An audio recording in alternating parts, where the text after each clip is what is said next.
Alright, so here's a recap. Some friends of ours gave us this mower. It just kind of stopped running and they just didn't feel they wanted to keep it. Thought that I might be able to get it running. So kind of got it running for a little bit once we charged up the battery, but then it wouldn't start again. So I tried to do just some brief troubleshooting. Didn't get any spark, so what I did is replace the ignition coil, which I will take the cover off on the engine on another day, and but I'll splice something in from my short I did on it.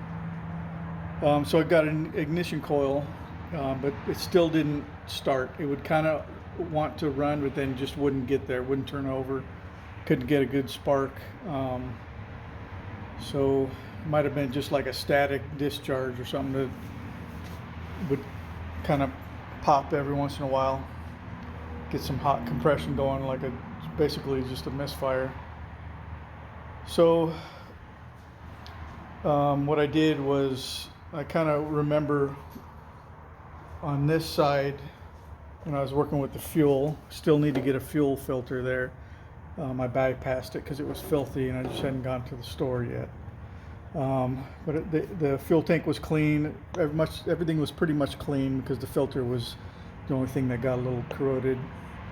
But I did drain the bowl. I took out the solenoid and noticed it was stuck in the pulled position, and so cleaned it up with some brake cleaner just to see if it was supposed to be in the unsprung in the extended position without power, and it did. It came up and it was springy, and then it stayed open like it should. De-energized. The spring had basically closes the fuel to the carburetor, and once I fixed that, it started up. And then I had a couple other issues that I'll talk about, but so I figured this was some part of the kill switch and that I had fixed it, and indeed I did half of it.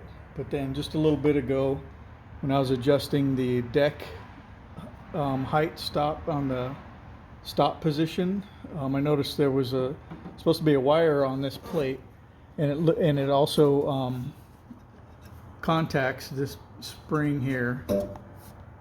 So somebody bypassed the kill switch, so I kind of stumbled on that.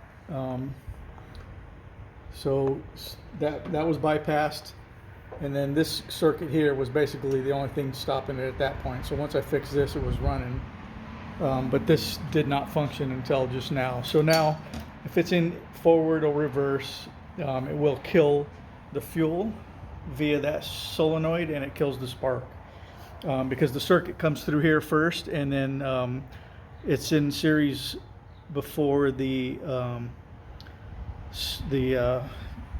ignition coil.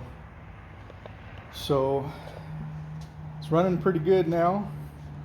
The other thing I had was when the deck height was at this blade stop position, the belts are not supposed to turn, so it's not supposed to hit a pulley enough to start the blade, the spindles running, and so it was slapping around and it was engaging the blades when I didn't want it to. So opened up this, took out the link between this lever and the deck height adjustment,